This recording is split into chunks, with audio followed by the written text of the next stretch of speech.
Jeff Beck's unconventional techniques that helped him become such a remarkable guitarist. During his lifetime, the tributes paid to Jeff Beck, who died at the age of 78, read like untamed eulogies. Eric Clapton had termed him the most distinctive guitarist, Steve Lukather God's guitarist, and Joe Satriani simply a genius. Jazz great John McLaughlin regarded Beck as the best guitarist alive, Steve Vai is unique in the most superlative definition of the word, and Noel Redding is his personal favorite. Queen's Brian May stated that Beck radically influenced his perspective on the guitar. Beck's celebrity stemmed not from a catalog of successful songs, nor from a lucrative decades-long stay in a mega band. Instead, he was a guitarist who appeared to be the modest protagonist at the center of a slew of important pop moments. These moments included the 1960s British blues invasion, Stevie Wonder's pop jazz movement, 1970s funk fusion and global fusion, and millennial rock, pop, and cinema music. He impacted performers in a wide range of styles, including jazz, reggae, Bulgarian folk, Western, and Indian classical music. Beck's only instrument was the electric guitar and its accompanying ecosystem of pedals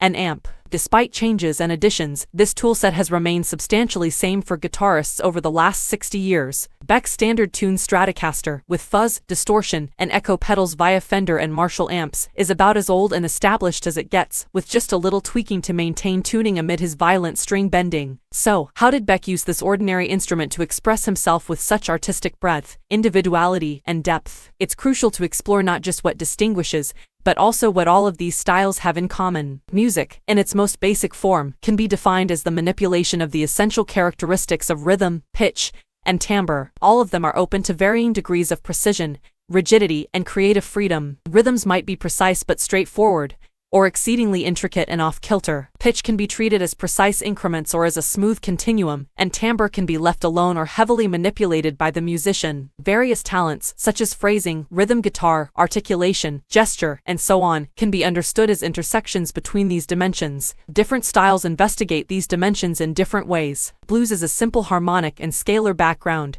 which allows for a high level of intricacy in articulation, pitch inflection, timbre, and phrasing. Funk's cyclical rhythmic environment, with only one chord at times, fosters a profound connection with tiny rhythmic variations. Pop necessitates a rigorous dedication to musical accessibility. With a drone and no harmony, Indian classical music allows for expressive interaction with a single pitch tune. In general, music theory and instruction tend to regard these dimensions as perfect grids, dismissing the immense expression that exists within the seams. Beck, on the other hand, was profoundly engaged with all of these qualities, utilizing their whole range and inherent complexity. His unconventional technique was sculpted in the service of their artistic expression, with no regard for his ego. He had a musical ear for intricate jazz harmonies, pitch inflection, and melody, as well as timbral finesse ranging from a barely heard sensitive touch to a wall of dense cacophony. He used amp feedback to transform the guitar's customary pluckiness into everything from mechanical growls to uncanny vocal timbres to otherworldly sustained flute sounds.